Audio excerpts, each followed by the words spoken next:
October 8, 2001. Dense fog blankets Milan's Linate airport.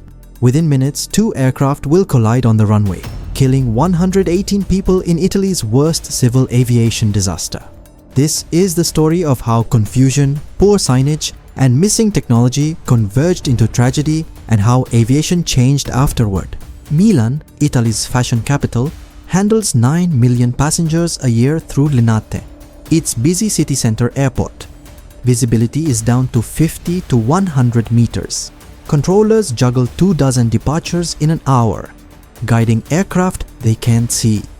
Scandinavian Airlines Flight 686, a Boeing MD-87 bound for Copenhagen, taxis with 110 people aboard. Captain Joachim Gustafsson and First Officer Anders Highlander, both highly experienced. Simultaneously, a Cessna Citation CJ2 carrying 2 business passengers prepares for Paris. Ground controller Paolo Zanetti directs the Cessna, "Taxi north via Romeo 5, call me back at the stop bar." But faded markings and tall grass obscure taxiway signs. The Cessna mistakenly turns onto Romeo 6, a path leading directly toward active runway 36R. Linate's ground movement radar, decommissioned years earlier, has never been replaced. Controllers must rely on radio calls alone. As SAS 686 lines up for departure, tower clears it for takeoff. Visibility prevents anyone from seeing the lurking citation. At 8:10 a.m., SAS 686 accelerates to 260 km per hour. 40 seconds into its roll, the MD-87 strikes the Citation's tailplane with its nose gear, then its main landing gear slices through the Cessna's cabin. Debris shreds the MD-87's right engine, yet the SAS crew momentarily lift off, attempting to climb on one engine. The damaged jet cannot sustain flight.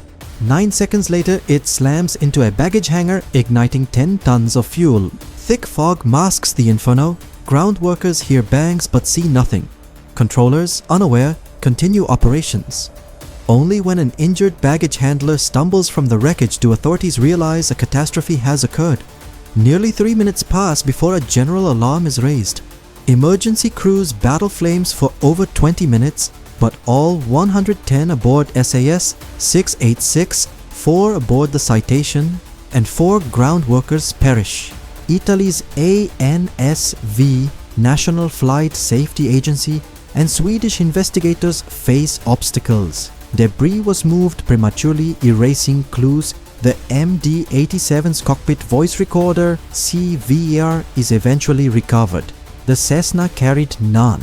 ATC tapes confirm the SS crew received proper clearance. The Cessna crew had been correctly told to use Romeo 5, but poor signage and ambiguous phraseology led them astray.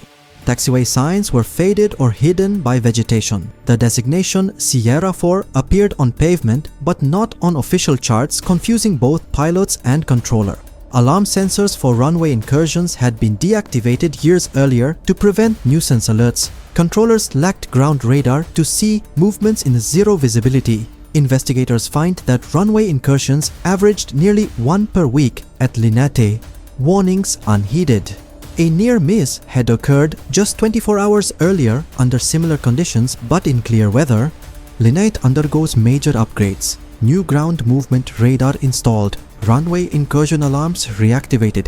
Taxiway markings repainted and signage standardized. Stricter low visibility operating procedures adopted.